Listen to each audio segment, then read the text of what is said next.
Hello and welcome back to The Savvy Psychologist. I'm Dr. Ellen Hendrickson, and every week I'll help you meet life's challenges with evidence-based research, a sympathetic ear, and zero judgment. Are you hypersensitive? Do you take things personally? Do you overreact like a high school chemistry experiment gone horribly wrong? By request from listener Chris from Utah, this week we'll tackle how to be less sensitive and not take things personally. We all have a soft spot, a tender underbelly of our psyche. But to the hypersensitive among us, a gentle poke can feel more like a thwack from a meat tenderizer. Comments don't slide off like water from a duck's back. Rather, we feel more like a sitting duck. And why we'd want to toughen up seems obvious. Criticism hurts more when we're sensitive or take things personally. But aside from protecting ourselves from pain, not taking things personally pays off in other ways as well. For example, the overly sensitive among us often react to hurtful comments with defensiveness and anger, which leads to relationship conflict and makes it harder to work or live together.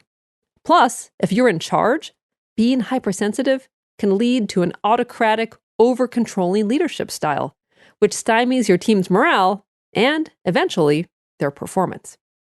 So, how can we take things less personally, both to benefit ourselves and others? How can we toughen up without becoming hard-hearted?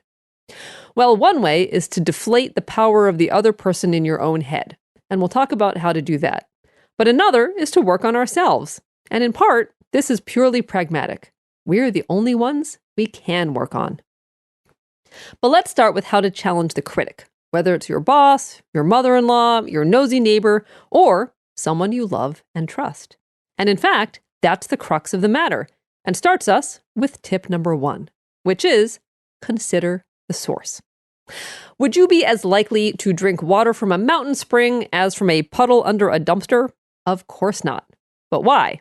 Aside from the fact that you are smart, it's because the source matters. And the same thing goes for criticism.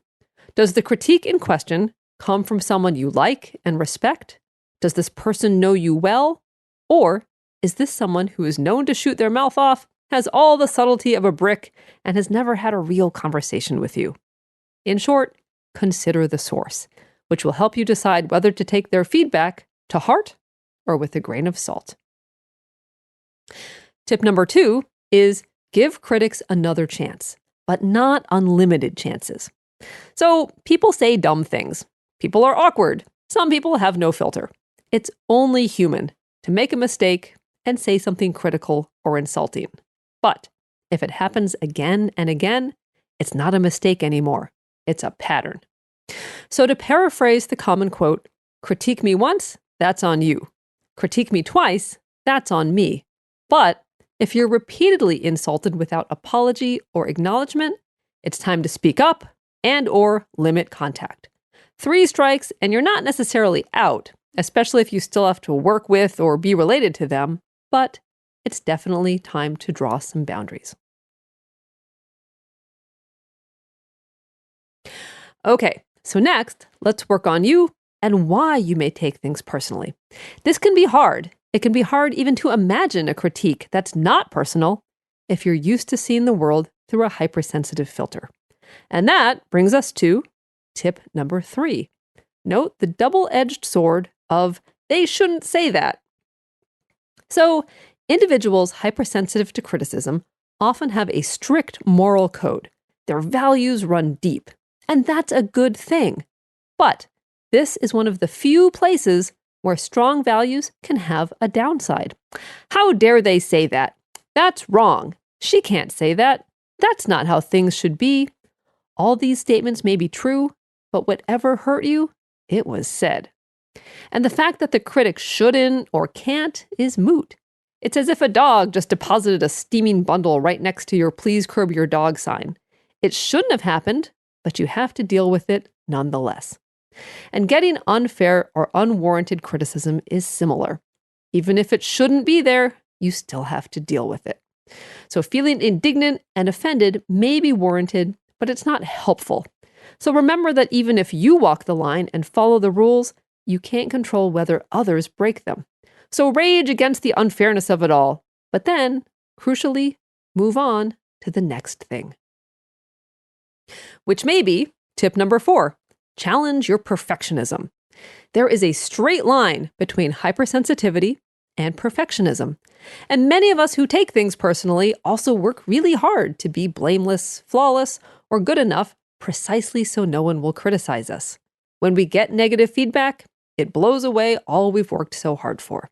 So we can reframe this in a few ways. One is to fold it into our perfectionism.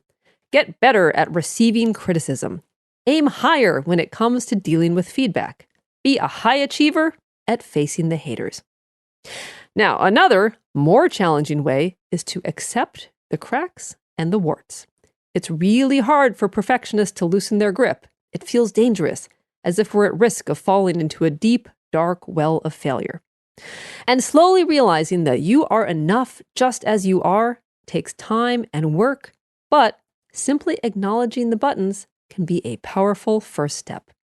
If you were bullied in the past, you may be hypersensitive to comments that remind you of being thrown against your middle school locker. If you were pigeonholed by your parents as being the dumb one, the crazy one, or the problem child, you may have worked your butt off to prove that you're anything but. Any critique that brings forth old hurts cuts extra deep.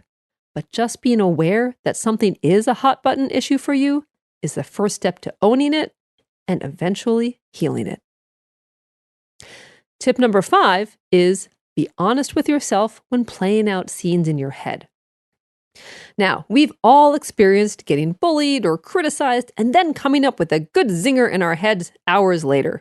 We replay the scene, spinning out what we wish had happened instead of what actually went down. Now, replaying scenes in your head is a two-sided coin. In some cases, it can be extremely helpful. If you replay the scene and imagine getting what you needed in the moment, feeling empowered, soothed, or safe, it can be a really helpful tool. In fact, when done with a qualified therapist, this is called imagery rescripting, and it's a cutting-edge tool in treating trauma survivors. But if you just play the lowlights and wallow in the hurt again and again, you're not doing yourself any favors. And the worst is playing out ruminative revenge fantasies. At that point, reimagining crosses the line from empowering to egotistical. In fact, a study out of Louisiana State University found a link between how frequently people reimagined interactions and covert narcissism, the version of narcissism associated with low self-esteem rather than the I am the greatest grandiosity. Covert narcissism is the unenviable mix of being vulnerable and self-absorbed at the same time. And the researchers found that frequently imagining scenes that were discrepant with reality, fantasizing about humiliating the ex you never see anymore, or imagining dressing down your boss and staging a power grab, was tied to covert narcissism. Turns out covert narcissists envision conflict more often than non-narcissists, and, in addition, imagine themselves dominating the interaction and controlling the relationship. So, be aware when you replay those scenes in your head. If you're doing it to soothe and empower yourself, carry on. But if you're doing it to dominate your imagined enemy, consider trying out a healthier coping strategy instead. And finally, tip number 6. Toe the line between taking things personally and being personally invested. So to wrap things up, we'll do something a little surprising. We'll defend taking things personally. Now, taking things personally usually brings to mind images of silent fuming or long sessions with a well-worn stress ball, but there is something to be said for taking things to heart. For example, the opposite of taking things personally is to depersonalize them. But when you depersonalize an action or a role, it quickly loses its value. Taking your job personally means being invested, while depersonalizing it means only showing up for the paycheck. Taking a passion personally means being engaged, while detaching guarantees lackluster results at best. To take this even further, with your fellow humans, taking things personally means engaging with others at your best. Not taking things personally, at worst, leads to dehumanization and moral disengagement, convincing yourself that ethical standards and other people don't matter. So, in the very best sense, take things personally. Find the difference between being hypersensitive versus caring deeply. All in all, take your work and your relationships extremely personally. After all, this messy, imperfect, but glorious life of yours belongs to you and you alone. Thanks so much for making The Savvy Psychologist a part of your life. Never miss an episode when you sign up for the newsletter at quickanddirtytips.com/newsletters or subscribe on Apple Podcasts or Stitcher. You can like on Facebook, follow the show on Twitter at QDT Savvy Psych, or follow me at Ellen Hendrickson. And you can also check out ellenhendrickson.com for free resources to beat social anxiety. Some new goodies have gone up since last week. So for instance, you can find out which of the 4 types of social anxiety you'll conquer at ellenhendrickson.com. As always, The Savvy Psychologist is strictly for informational purposes and doesn't substitute for mental health care from a licensed professional. Have a wonderful week.